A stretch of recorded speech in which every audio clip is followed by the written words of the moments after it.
Bleach Thousand Year Blood War has been nothing short of an extraordinary return for the Bleach franchise. Since the moment it premiered this October, the series has accomplished a number of impressive feats within its first core alone. From its record-breaking viral debut, to it topping Kaguya-sama Love is War as the #1 anime on my anime list. And let's not forget that it led to one of the largest online campaigns for a simulcast anime release the internet has ever seen. But now, with the series having just released the final episodes of its first core, one can't help but look back on the show and ask themselves, did it really live up to the excitement, or was it really just overhyped from the fans? Hi, I'm Dan, and welcome to Denotaz Media, and if you're a fan of Bleach, or just like animation and manga-based entertainment in general, then you're in luck, because I cover all of that stuff right here on this channel. So make sure you hit the subscribe button so that you don't miss out on any future Bleach videos and more from me right here on Denotaz Media. Also, spoiler alert, for anyone who is not up to date with the Bleach Thousand Year Blood War anime, we will be discussing the events of the series in depth within this video. So, if you don't want to be spoiled, click off now and come back once you've seen the series. Depending on your location, it is available on either Hulu or Disney+.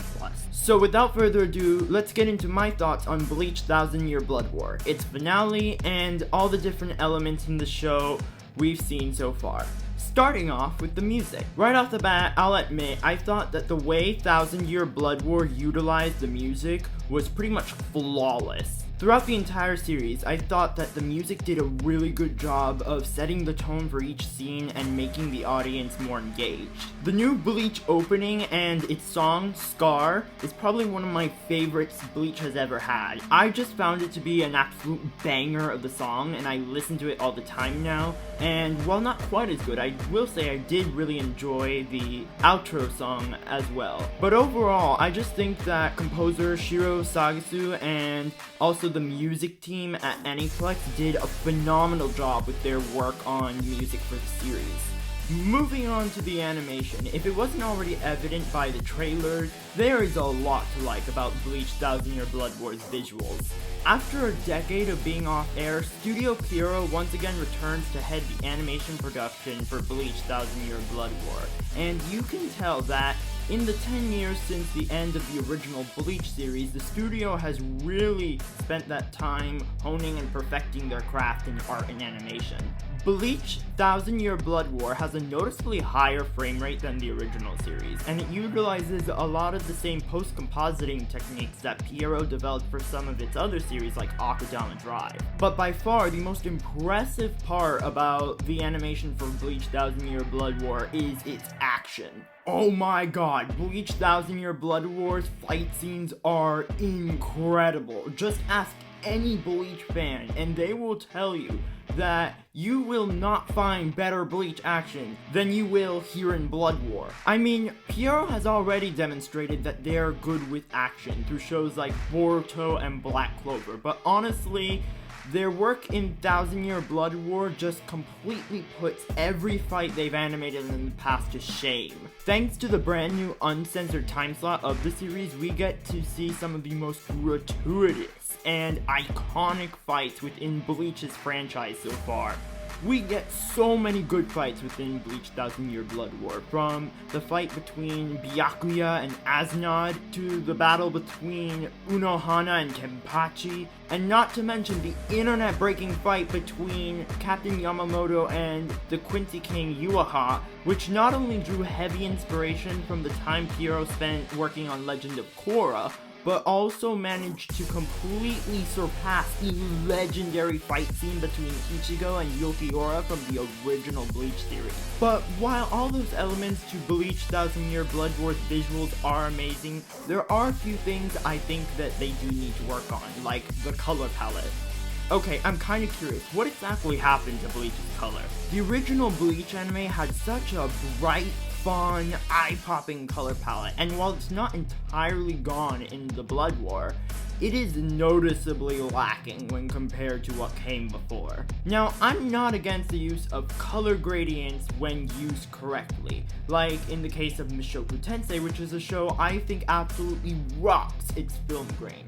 However, I do believe that when used incorrectly, these filters can often drown out a lot of the pre-existing color within the animation, especially for a series like Blood War, which features a lot of very similar tints and shades within its art style. Then, with the exception of the cityscapes, which I actually thought were pretty well done, I think Studio Pierrot really needs to bring it up a notch when it comes to the background animation. Pierrot's animators are capable of creating excellent landscapes and atmospheres for the backgrounds of their shows.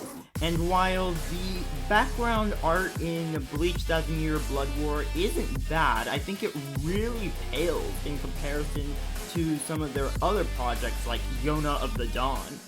So with that being said, I definitely think that the team behind Bleach 1000 Year Blood War should definitely take some of these factors into consideration. That way they can improve upon them and give us even better looking episodes of the series in the future. Now, I think the writing for Bleach 1000 Year Blood War was incredibly strong, and some of the best elements in my opinion had to be all the new lore and story points that they introduced within this first core of the show. Within these first 13 episodes of Blood War alone, we are given so much new world building and lore expansion for the franchise. As most of us suspected, the series revealed that the Quincy's in fact did not go extinct during their war with the Soul Reapers 1,000 years ago, but rather went into a state of hibernation before the Soul Reapers could wipe out the few surviving members they had left. The series tells us a lot about the corruption that existed within the 13 court guard squads of the Soul Society prior to the events of the show. And we also learn information about the backstories for both Captain Yamamoto as well as Unohana, who, as it turns out, was the original Kenpachi. And within this first part of the 1000 Year Blood War arc, we are treated to some brand new anime original content, which gives fans their first proper introduction to the original members of the Gotei 13, who, as it turns out, were essentially a group of mass murderers who slaughtered such a large chunk of the Quincy population that the surviving members had to go into hibernation in order to prevent their race's extinction. And I gotta give a huge shout out to Bleach creator Taikubo for his amazing character designs on the original Gotei 13, whose designs were so popular that they literally broke the internet before their episode even came out. Then we also get introduced to the Royal Squad Zero, comprised of a bunch of characters from the manga who had only previously been mentioned before within the original series, such as Tenjiro Kurinji, who is the man who taught Unohana how to heal, Otetsu Nemaya, who is the creator of the Zanpakuto, and Kiro Hikifune, who was the previous captain of the 12th Division before Mayuri and Kisuke, and was also the woman who raised Shiori as a little girl. But by far the best thing we got in this first part of Bleach 1000 Year Blood War was the backstory between Ichigo's parents, Isshin and Masaki Kurosaki. One of Taikubo's greatest strengths as a mangaka has always been the backstories he writes for his characters, and the backstory he writes for Isshin and Masaki is probably one of his best. We've known for a while that Isshin was a Soul Reaper, and in Bleach 1000 Year Blood War, we are given the full details as to what his life was like back when he lived in the Soul Society. Prior to taking Masaki's last name, Isshin was actually part of the Shiba clan, and is actually the uncle of Kukaku, Ganju, and Kaien, and was also the captain of the 10th Division before Toshiro Hitsugaya. Through the flashbacks in episodes 11 and 12, we learned that Isshin actually met Misaki during one of his patrols on Earth, after she saved him from a hollow with her powers, because as it turns out, Misaki was actually a Quincy, and a relative of the Ishida clan. But while Misaki does end up saving Isshin, The hollow she killed actually was one created by Sosuke Aizen during his hollowification experiments, and because of that, Masaki ended up becoming infected with the hollow's spiritual pressure, which left her in a critical state. So, because of this, in order to return the favor, Isshin, with the help of Kisuke Unohana, ends up giving up his powers in order to stabilize Masaki's hollow transformation and prevent her from undergoing soul suicide. From there on out, the story pretty much plays out how we know it to, with Isshin and Masaki falling in love, eventually getting married, and having their 3 children, Ichigo, Yuzu, and Karin. While the anime added a lot of content that Kubo never got to include within the manga, it also excluded a lot of the pre-existing moments within the manga as well. As many have pointed out, a lot of the Blood Wars more comedic and lighthearted scenes have been removed from the anime entirely. And while none of these scenes, in my opinion, were too important to the overall story, I do think that the exclusion of these moments has led the anime to develop an overly serious tone that it did not have in the manga. And maybe this is because it actually hasn't been that long since I've seen the original Bleach series, but I'm honestly really surprised no one has mentioned anything about Bleach 1000 Year Blood War continuing to bench the main characters in the series. The original Bleach series is pretty much infamous for benching its main characters both in terms of action and in terms of story. Characters like Orihime were constantly benched to the point where it became a meme. I honestly cannot remember for the life of me what Rukia and Renji did after the beginning of the Arrancar arc. And then, during the Fullbringer arc, they, along with Chad and Uryu, were pretty much sidelined until the arc was nearing its conclusion. And at least in terms of part 1 of Blood War, none of that has changed, with every member of the main cast aside from Ichigo having very little screen time and relevance to the plot. Although they do try and give Uryu something to do with the whole subplot of him investigating into his past, because those scenes were mostly anime original and there's this whole stigma about straying too far away from the source material from manga fans, those scenes ended up being far and few between, so Uryu, in the end, still ended up being sidelined nonetheless. And while I understand that it's not always easy to manage a large cast of characters, at the end of the day, it was Tite Kubo's choice to include this many main characters within his story, so I really think that he should commit to it and ensure that each character has something to contribute in some form or way to the plot of the series. Now it's time to talk about the voice work. As someone who is up to date with both the English sub and dub for Bleach 1000 Year Blood War, I don't want to hear the whole sub versus dub BS because both the sub and the dub are objectively good. Yes, both of them have their pros and cons, but in general, I find both to provide an equally enjoyable way to experience this anime. All of the actors who came back to reprise their roles from the original series are all just as good as they were back when they first voiced the characters. Masukazu Morita and Johnny Young Bosch are both great as Ichigo Kurosaki. Although I do prefer Bosch since I've always thought that his lighter, more youthful sounding voice is a better fit for the character, I personally think that objectively, from a performance point of view, both actors nail Ichigo's punk rock vibe and his heroic spirit. Having been 10 years since the original Bleach series was last on air, it was inevitable that there would be a few recastings within the series.